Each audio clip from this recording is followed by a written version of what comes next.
Bonjour, me voici dans le Masai Mara, ce parc extrêmement connu du Kenya. Un safari de 3 jours de bonheur dans le Mara Explorer Lodge, un des lodges les plus récents du parc, aussi un des plus luxueux.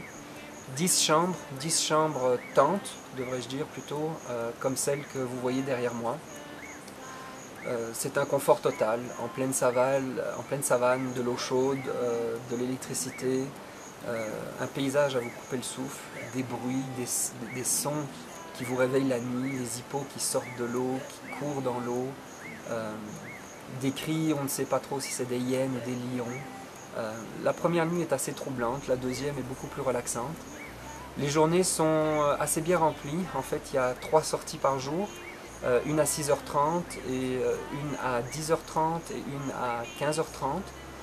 Aujourd'hui j'ai décidé de changer un peu le programme et de prolonger celle du matin, parce que je sais qu'en général sortir le midi est un peu inutile. Mon guide s'appelle Joseph. En fait je suis très chanceux parce qu'aujourd'hui je suis seul dans le lodge. C'est la saison des pluies qui a commencé, ce qui explique un peu le faible achalandage en termes de visiteurs. Néanmoins, le fait aussi que ce soit un lodge 5 étoiles limite aussi grandement le type de personnes qui peuvent venir ici. J'ai donc la chance d'avoir aujourd'hui et demain un safari privé, c'est-à-dire que mon guide m'emmène un peu partout où je veux. Évidemment, je lui fais confiance, c'est lui qui connaît le parc. J'ai déjà eu l'occasion de voir beaucoup d'animaux. Un léopard en train de manger sa proie. Je pense que vous avez l'occasion de voir ça sur mon site web, toutes les photos de mon séjour ici au Masai Mara. Ce genre de scènes sont évidemment extrêmement impressionnantes. Je peux vous dire que l'aventure est totale, le ressourcement est incroyable. C'est quelque chose que je souhaite à tout le monde au moins une fois dans sa vie. La nature et la faune sauvage est à mon avis ce qui reste de plus beau sur cette planète et je pense qu'il faut vraiment en profiter. Il faut en profiter tant qu'elle est encore un peu sauvage. Évidemment, il y a énormément de touristes, surtout dans la période de la grande migration des gnous qui migrent du Serengeti au Masai Mara.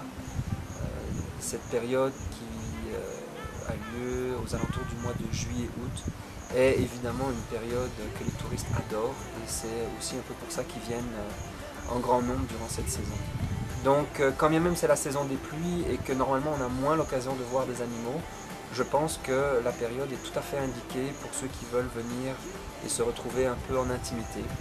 Donc je vous encourage tous de ne pas venir seul, de venir à deux. Si vous avez des enfants, peut-être que ce type de lodge n'est pas l'idéal, à moins que vous soyez extrêmement fortuné.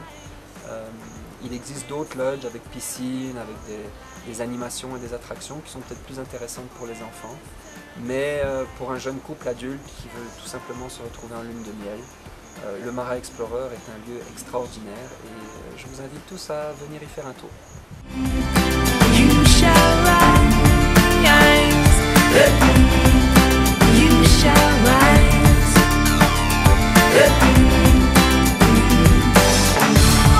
You may never, you never, you may never, you never, you may never, you never, you may never. Sooner or later we must try living